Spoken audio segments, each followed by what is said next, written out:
Today I'm going over weeks 9 through 11 of my client Vivyen's cut, where we're gonna go over her diet break results, how we adjusted calories and cardio afterwards, and what you should do if you're trapped at home.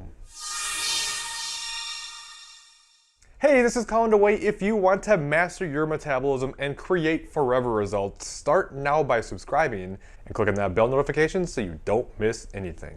Alright, when we last left off with week 8, we hadn't seen much with regards to results in the previous few weeks. And much like I talked about in my last video about how to break a weight loss plateau, I decided it was time to take a diet break because in my opinion, there's nothing more powerful than taking a diet break and then coming back and making your adjustments to get things moving again. So as a reminder, or in case you missed it, I increased her average carbs by 43 and her fat by 4 while reducing her cardio from 100 minutes to 60 minutes. The reason we do these breaks is to allow the hormonal and metabolic adaptations that occur from dieting to kind of reset a little bit and put yourself back in a better place, not to mention give yourself a bit of a mental break from the rigors of dieting. Now, before I get into the results of her diet break, I do want to talk a little bit about some of the common concerns many people have when thinking about taking a diet break, because honestly, it's not that uncommon for people to even look at diet breaks as some sort of negative thing, almost like it's some kind of setback, which couldn't be further from the truth. Oftentimes, especially in the later stages of a cut when the body is really fighting you, diet breaks may be the very thing that'll get you past that hump and get you unstuck. So as always, we can't just look at the short term and always need to think big picture. Now, I'd say the most common concern about a diet break is that you might gain a little bit of weight during it. But I've actually found, for the most part, people stay pretty dang stable, and actually in some cases they even lose weight. And if there is any weight gain, it's usually pretty minimal and could actually be explained by increasing your glycogen stores again. But even then, a little bit of a weight gain to put yourself in a better position to see better results later is still worth it.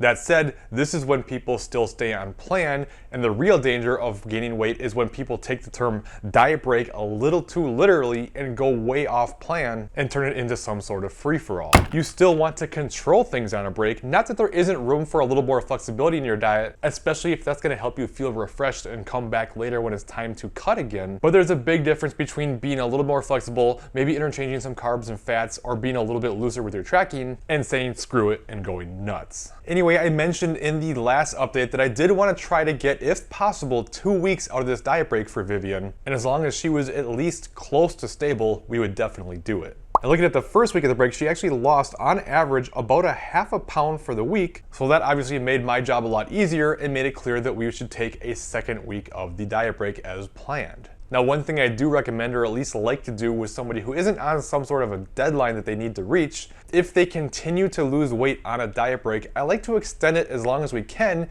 and until they stop losing weight, I'll just keep it going and then make the adjustment afterwards. So in this case, if she lost maybe like another pound or something this next week, I would probably do this, but in this case, that didn't happen as her weight came back up a little bit, about 2/3 of a pound. But in terms of the overall diet break itself, she was pretty much stable going from the beginning of the break at 129.74 pounds to 129.97 pounds by the end.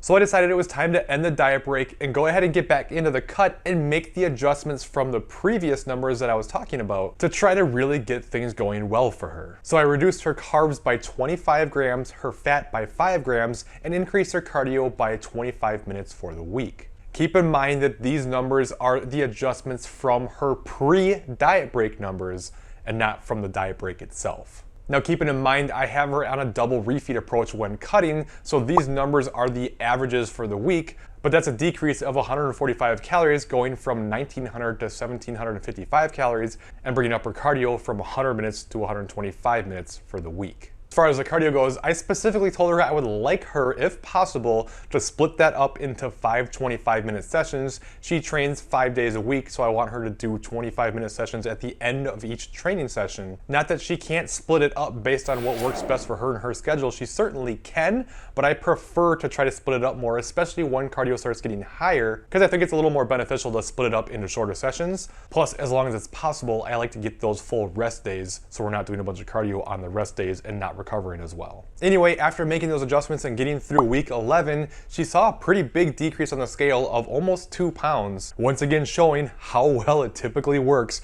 when you take the diet break and then adjust. I just cannot stress enough how powerful this strategy is. Now that weight loss is a little bit higher than we'd actually typically like. Usually I don't want to go over about 1%, but you have to keep in mind that it's the first week back, she's burning through glycogen storage again, and it's the average as a whole. So like if over the next few weeks she's continuing to make these bigger drops, then we might adjust up a little bit. But I don't suspect that's going to happen. It should slow down here over the next couple weeks. But as always, we'll just monitor and adjust. And for right now, we're back in business. Now, another cool thing I wanted to show you, I actually noticed this as I was going through it, that she's about the exact same weight now that she was when she started her reverse back in November of 2018. But take a look at these photos comparing her original photos to what she looks like now. And this is why we can't get only caught up in scale weight. And it really shows how powerful it is to go through a nice muscle building phase like she did to add that lean body mass, which not only has a lot of metabolic benefits, but nothing changes body composition like having more muscle. And it's pretty hard to do that if you're constantly dieting. So of course, I'm really excited to see what things look like by the end here and show you the extreme value of being patient, going through things systematically, and having tons of patience. Now, of course, things are changing right now. The world is absolutely in turmoil. Things are crazy. Gyms are closing. She's gonna have to change things up now. She actually had a powerlifting meet scheduled for about a month from now.